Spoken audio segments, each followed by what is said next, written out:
Hey, Icon, good to be with you today. If you're new, my name is Justin Anderson, and I am the lead pastor here at Icon, and it's great to have you. Today, we are starting a new series that we have entitled Rest, God's Promise for Sinners and Sufferers. And this series is, admittedly, full disclosure, ripped from the pages of a new book called Gentle and Lowly by Dane Ortlund. And this is a book that I read last year. It is fantastic. I highly encourage you to get this book, read through it. We are going to take 6 big themes from that book, go to the scriptures to see where those themes came from, and kind of explore this topic of rest that is offered to God's people, specifically to the sinners and sufferers who need it most. So that's what we're going to do for the next 6 weeks. Really glad you're here. And I want us to jump off actually from where we left off last week. Easter Sunday, we looked at the story of Lazarus. And there's this unique verse, and every kid who went to Sunday school knows this verse as the shortest verse in the Bible because it's 2 words. Jesus wept, right? It's 1 verse. And John tells the story of Lazarus by drawing out, in fact, 4 different times in this short story, Jesus' emotional life. His emotional reaction to the death of his friend Lazarus and the sadness of his friends Mary and Martha, right? It says he wept with them. His spirit was moved, that he had compassion on them, that he was grieved, right? Talking about the emotional life of Jesus is not something we often think about. We think about kind of theological categories or doctrinal categories. We'll talk about miracles. We'll talk about divinity. We'll talk about arguments about who Jesus was and whether he actually was who he says he was. But one of the things we don't talk about much is his heart, right? His emotional life, his interior life. And so in this story of Lazarus, we see these 4 mentions in one story of Jesus' emotional life. And I know that as I was reading through it, I thought, man, is this an exception? Right? Like this is just a moment where it was a very emotional moment. Jesus' friend died, and so he feels these emotions. And is John just kind of drawing attention to the exception of this story, or is it broadly a part of the gospel stories and we just haven't noticed it? Well, the answer is the second one.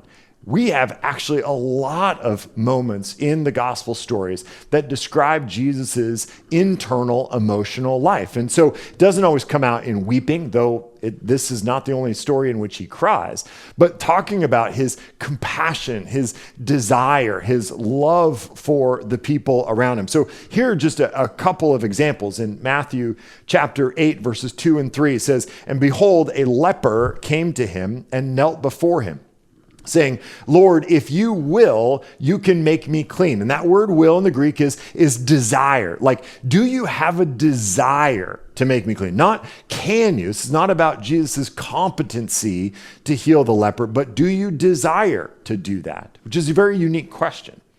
It says, Jesus stretched out his hand and touched him, saying, "I will." That same word. I do desire to heal you and be clean. It says, and immediately his leprosy was cleansed, right? So Jesus' desire was for this man to be healed of his sickness. Matthew chapter 9, verse 36 says, when he saw the crowds, Jesus, he had compassion for them because they were harassed and helpless like sheep without a shepherd, right? So Jesus looks out at all these people and the feeling that he has, and these are sinners and sufferers, right? Like these are not all good people that he just goes, man, they've gotten a raw deal. They're just normal people, right? And he looks out and his feeling for them is compassion. Matthew 14:14 says, when he went ashore, he saw a great crowd and he had compassion on them and healed their sick. Again, he looks out over this crowd and feels compassion, feels mercy, feels love for them. And then finally, Luke 19, verse 41 says, when he drew near and saw the city, Jerusalem, says he wept over the city.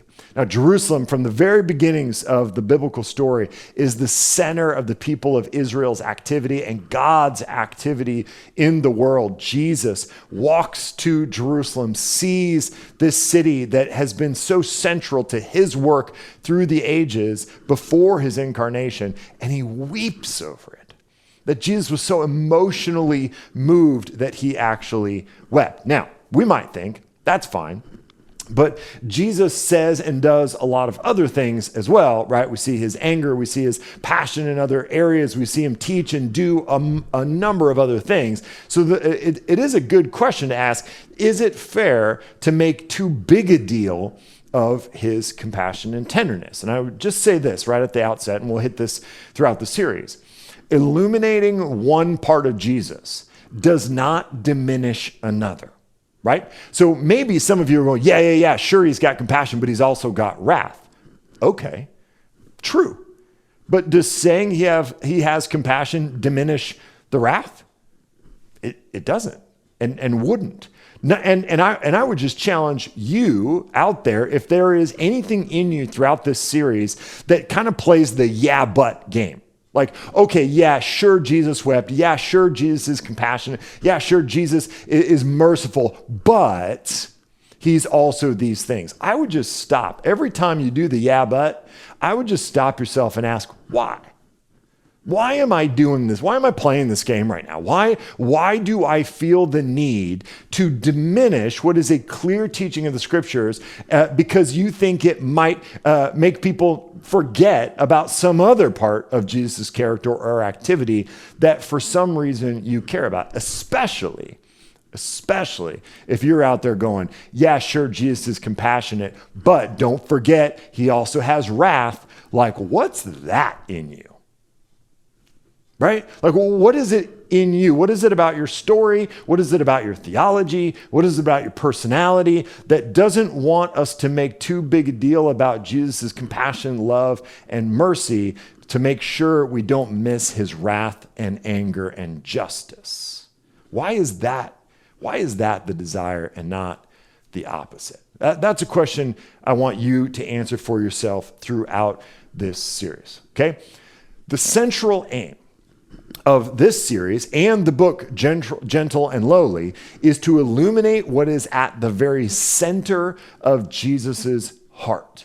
And again, just as the disclaimer, just because we say something is at the center of Jesus' heart, like there can only be one bullseye, right? There are second rings and third rings and fourth rings and fifth rings, but there can only be one bullseye. There can only be one thing at the center of who Jesus is. And this series is aimed at illuminating what that is. So the author, Dane Ortlund, kind of kicks off the book by saying this. In the four gospel accounts given to us in Matthew, Mark, Luke, and John, 89 chapters of biblical text, there's only one place where Jesus tells us about his own heart. We learn much in the four Gospels about Christ's teaching. We read of his birth, his ministry, and his disciples. We are told of his travels and prayer habits. We find lengthy speeches and repeated objections by his hearers, prompting further teaching. We learn of the way he understood himself to fulfill the whole Old Testament. And we learn in all four accounts of his unjust arrest and shameful death and astonishing resurrection. Consider the thousands of pages that have been written by theologians during the past 2,000 years on all of these things. But in only one place, perhaps the most wonderful words ever uttered by human lips, do we hear Jesus himself open up to us his very heart. And it's in Matthew chapter 11, verses 28 through 30. Jesus says this, "Come to me, all who labor and are heavy laden, and I will give you rest. Take my yoke upon you and learn from me, for I am gentle and lowly in heart, and you will find rest for your souls. For my yoke is easy and my burden is light." Ortlund goes on to say, in the one place in the Bible where the Son of God pulls back the veil and lets us peer way down into the core of who he is, we are not told that he is austere and demanding in heart. We are not told that he is exalted and dignified in heart. We are not even told that he is joyful and generous in heart. Letting Jesus set the terms, his surprising claim is that he is gentle and lowly in heart. This is the central aim of this series, to get after that phrase. What does it mean that Jesus is gentle and lowly in heart?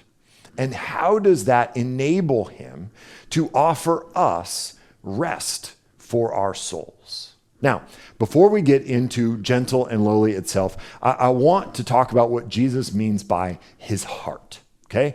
Does he mean his physical heart, the physical organ? No. Is he talking about his feels? Absolutely not, right?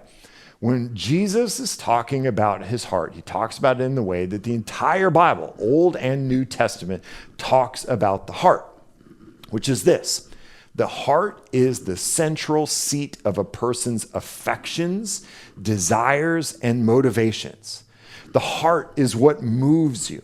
So when Jesus says that his heart is gentle and lowly, he is talking about what moves him, his posture towards us, how he approaches people and situations. It's at the very center of what makes him him. So this is a description, these aren't just another group of adjectives to add to Jesus's long list, that he is joyful and generous, he is merciful and good, he is all those things.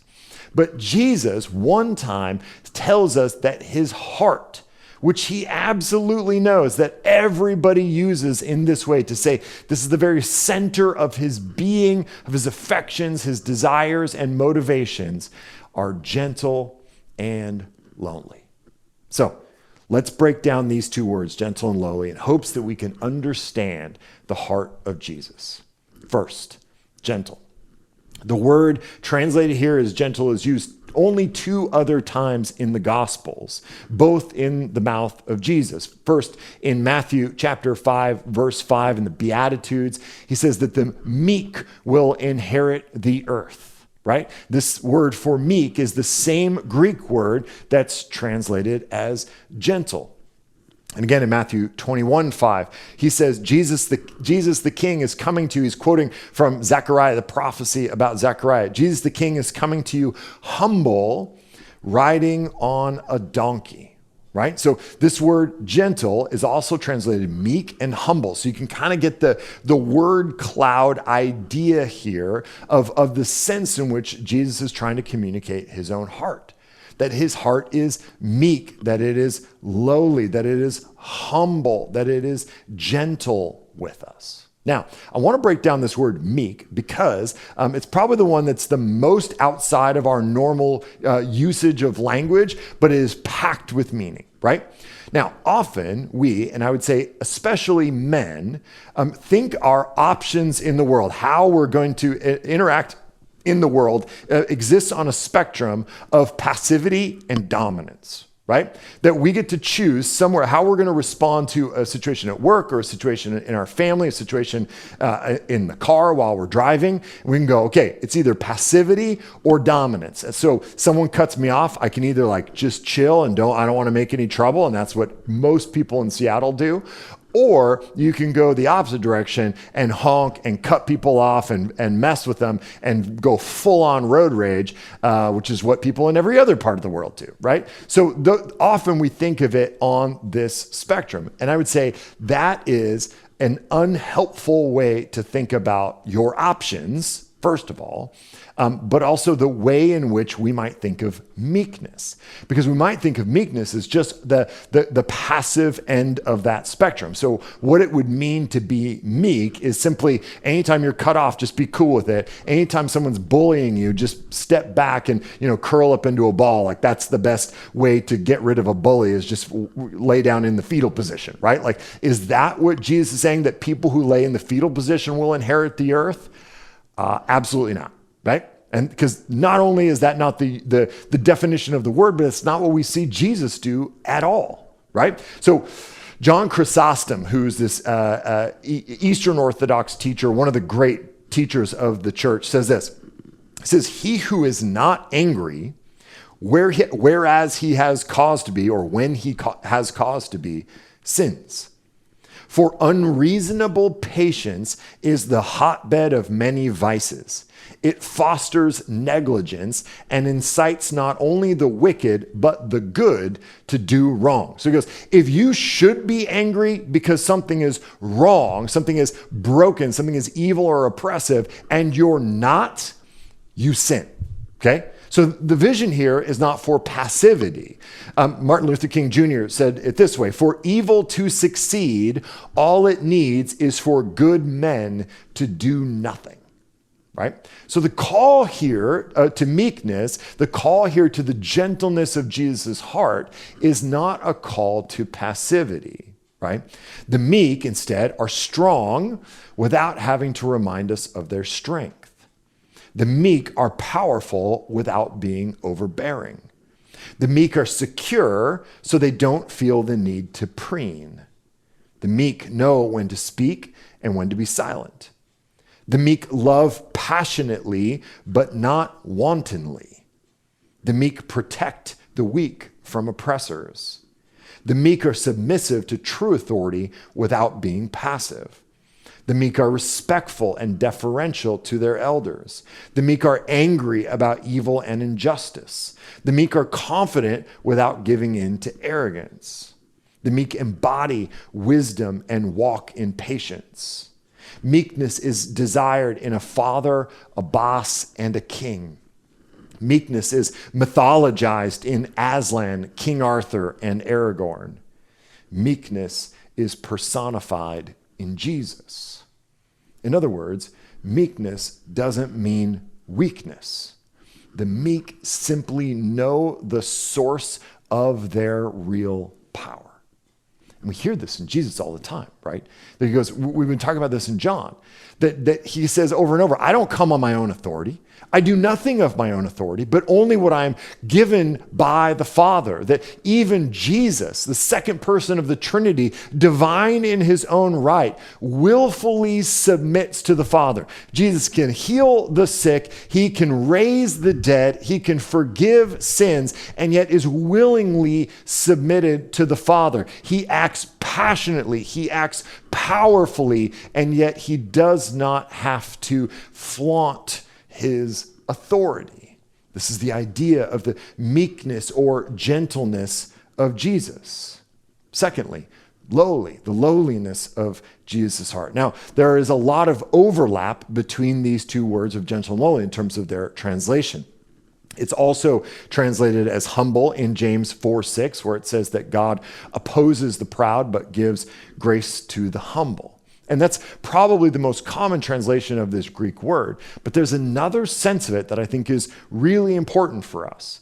It can also describe those who have been kind of pushed down by life or trodden on. Those who, I hate to use this word because it's a little buzzy right now, but who have been oppressed. People who have just had life push them down, perhaps by a very real oppressor that intends to do that, perhaps just by the vagaries of life they are pushed down. It's how the Bible describes Mary in Luke 1:51 or 1:52, describing her as being of a humble estate. Paul calls the Romans to associate with the lowly in Romans chapter 12, verse 16. So there's this sense that Paul and Mary are both talking about the people who are just lower on the social kind of stratus, right? They are lower on in the eyes of the world. They are pushed down and not considered important or powerful. Dane Ortland describes it this way. He says, the point in saying that Jesus is lowly is that he is accessible. For all his resplendent glory and dazzling holiness, his supreme uniqueness and otherness, no one in human history has ever been more approachable than Jesus Christ. There are no prerequisites, no hoops to jump through. B.B. Warfield, commenting on Matthew 11:29, wrote, no impression was left by his life manifestation more deeply imprinted upon the consciousness of his followers than that of the noble humility of his bearing.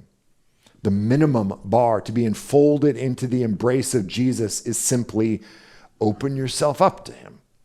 It's all he needs. Indeed, it is the only thing he works with. This made me think of Isaiah talking about the coming Messiah and says there was nothing beautiful about him physically that we would be drawn to him. And I thought about that in our culture today. And I think beauty actually does two things. A woman who is incredibly beautiful or a man who is very handsome. It does two things. One is it attracts us to them, but it also repels us from them. Right? We are attracted to them at like a very surface level. We want to be near them. We want to be around them. Perhaps we want to be with them. But really, we're intimidated by it. And so there becomes this block where we can't really get near them because they seem different than us, better than us, bigger than us, more important than us. So we want to be kind of adjacent to beauty. We want to reap the benefits of being near beauty. But when we are really faced with it, people who are beautiful or powerful or impressive are really hard to get near, which is really important because of what Jesus asks us to do. Jesus' call to action in this verse and over throughout the scriptures is simply come to me, be near me, be in my presence. The core of the gospel response is to come to Jesus. Yes, he tells us to follow him, to trust him, to believe in him, but the core ask is just to come to him, to draw near to him. This would be a huge ask if he were mostly just impressive and intimidating. A strong man says, trust me, and we do. A powerful man says, follow me, and we will. Jesus, who is gentle and lowly, says, come to me, be with me, sit in my presence with me. And we can. Because we look at him and there's something that is humble. There's something that is meek. There's something that is not attractive. There's nothing externally intimidating. He is a safe person to just be near. Have you ever had those people in your life that you just find yourself opening up to, even though the depth of your relationship may not warrant it? That immediately you just sense the safety with them. That there's nothing, they're not trying to be somebody. You're not trying to have to impress them in any way. You can just kind of be with them. This is Jesus. This is the gentleness and lowliness of his heart for us. That there is nothing that would intimidate us from being near him and coming to him. And this is especially important because of who he asks to do it. Go back to verse 28. Jesus says, come to me, all who labor and are heavy laden. All who labor and are heavy laden. This is not the call of the powerful. This is not the call of the impressive. Those people who are powerful and big and celebrity or impressive people, they're saying those who can do it with me, those who are high capacity leaders, those who are big earners, those who are the smartest and the best, come to me. I want to surround myself with the best of the best because those people make me better. It's not Jesus. That's not Jesus. He says, I am gentle and lowly in heart. Come to me, all you who labor and are heavy laden, and I will give you rest. Now, my guess is that every one of us can identify with that description. I mean, we've said it 1,000 times now, how difficult the last year plus now, almost a year and a half, has been.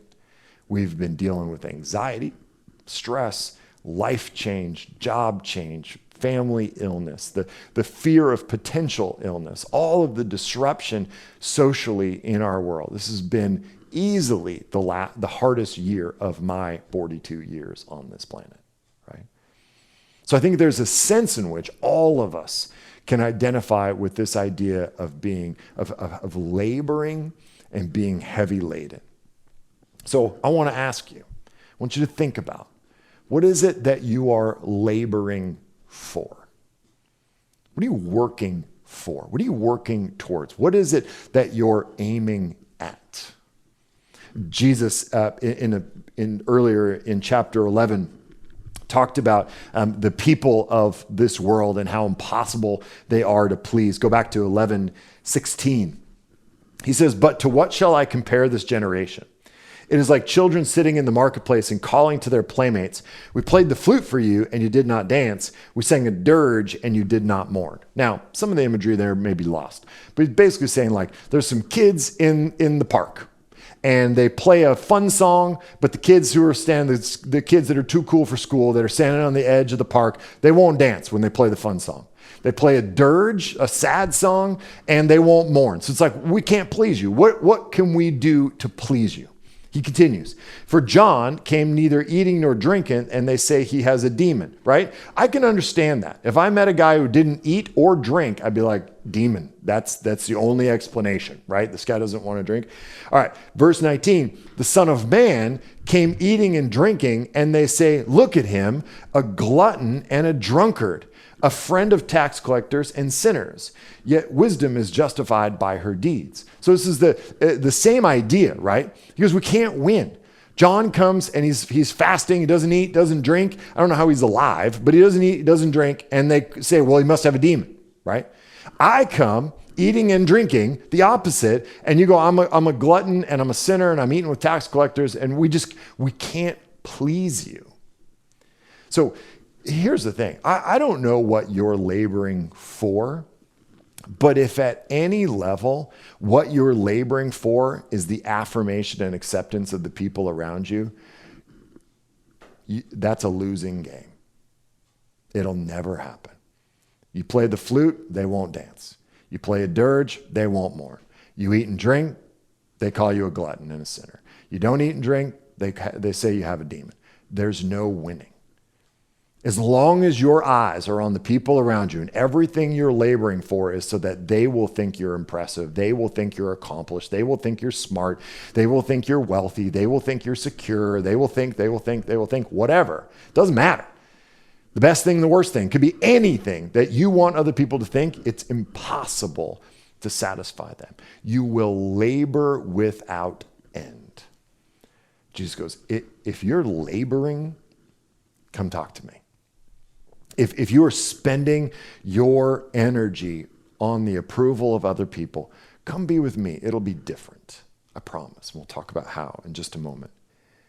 Secondly, he says, those who are heavy laden. What are you heavy laden by? What is the burden on your back?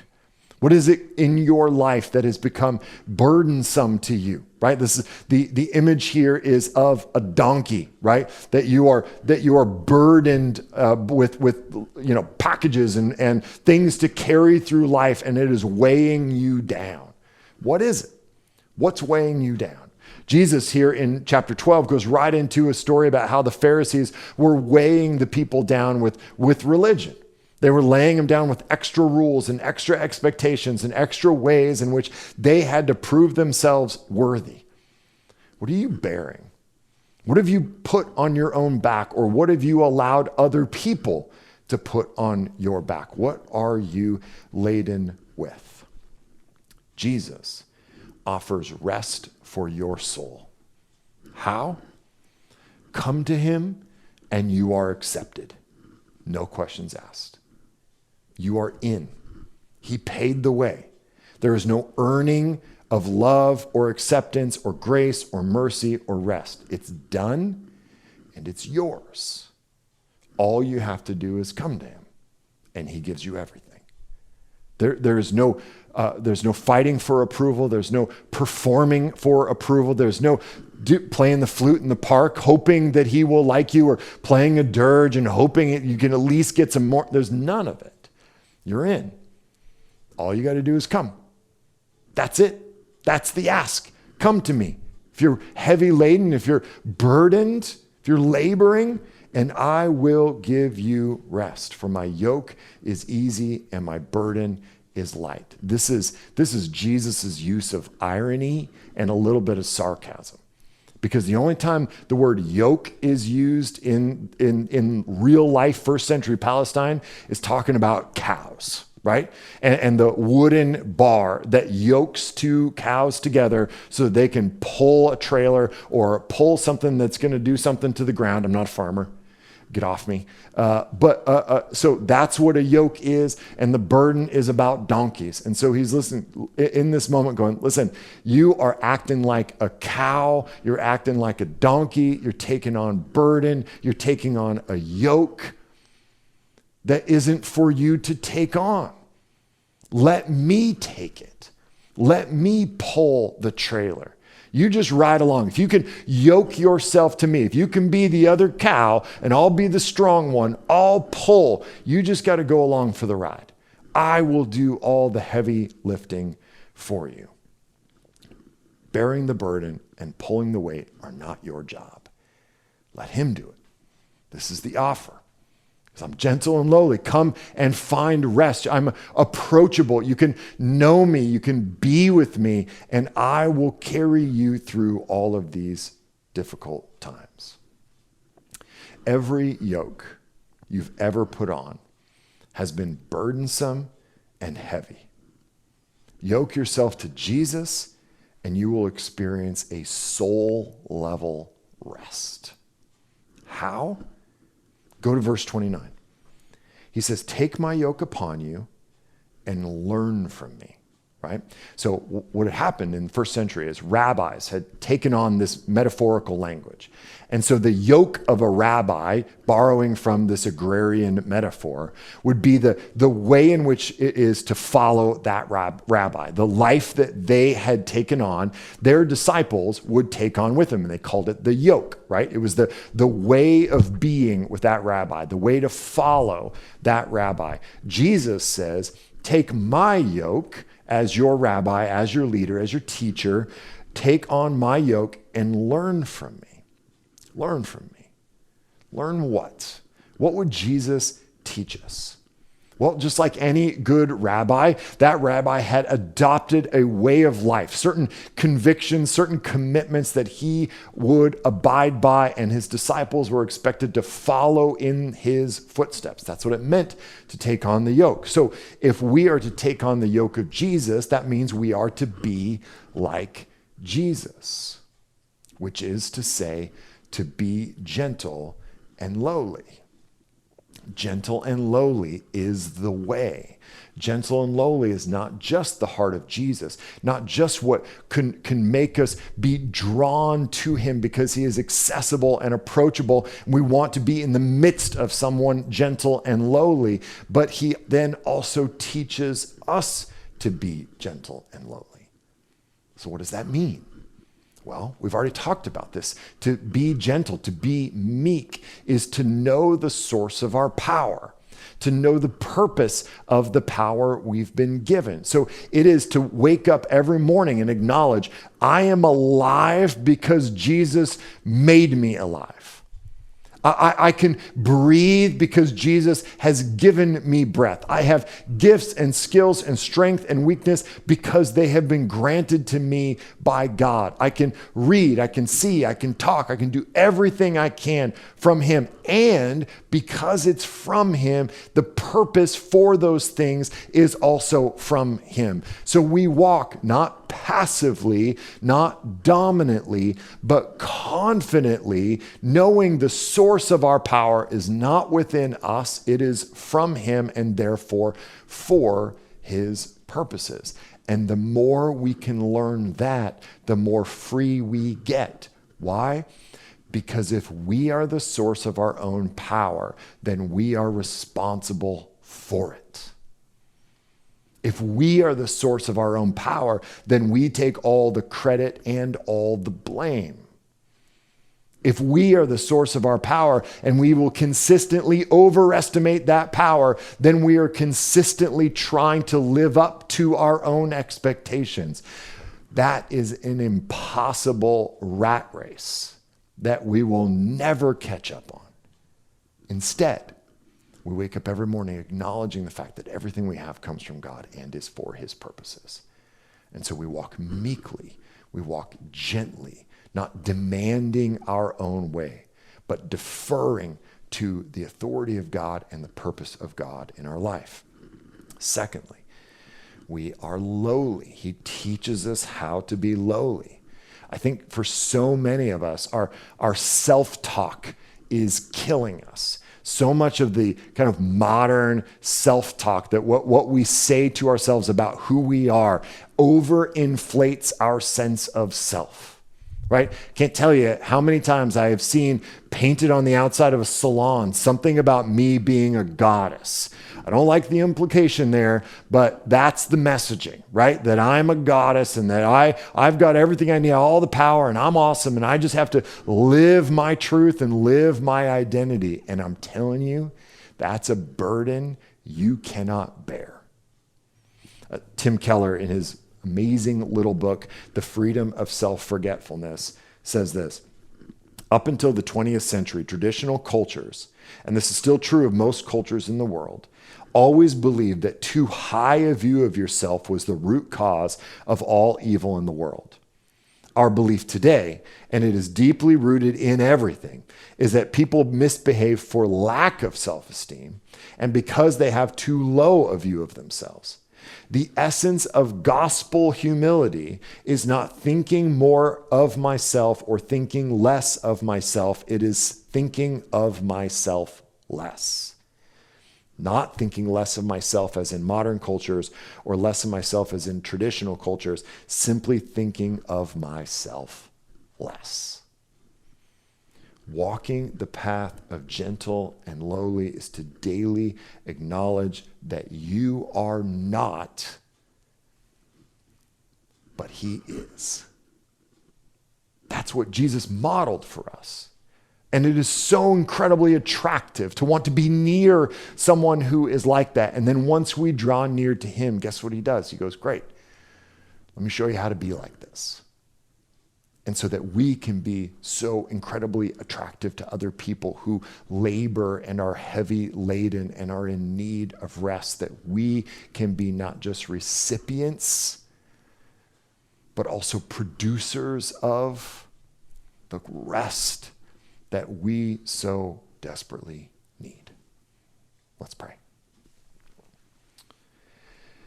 Jesus, knowing that your heart is gentle and lowly is such an encouragement to me. To be the kind of person that we don't have to perform for, that we don't have to try to impress, that we don't have to kind of put on airs for, that we don't have to talk in different ways or act in different ways. We could just be who we are. Broken and needy, tired, burdened, heavy laden, laboring for things that we will never earn. But that with you, we have been given everything that we need. So Lord, first and foremost, draw us to your heart. May we see you, experience you this way. I pray against the lies that would say, yeah, but he also has wrath. Yeah, but he's also powerful. Yeah, but he's also going to judge. All of that's true. All of that's true. And yet it is not your heart. And all those things are reserved for those who just will not come to you. So you say, I am gentle and lowly in heart. I will give you rest for your soul. All you have to do is come to me. So Lord, I pray that we would come to you, know your heart, be trained by you, taught by you to be gentle and lowly ourselves, and then be purveyors of rest to the people around us. In Jesus' name we pray. Amen. Now, as always, we're going to transition to a time of response. The band's going to come back and lead us in another song. We're going to take communion together. We're going to give together, encourage you to continue to give out of generosity, modeling the life of generosity that Jesus modeled for us. But before we do any of that, we're going to take a moment in silent reflection to think and pray and consider what we've heard today. So let's do that together.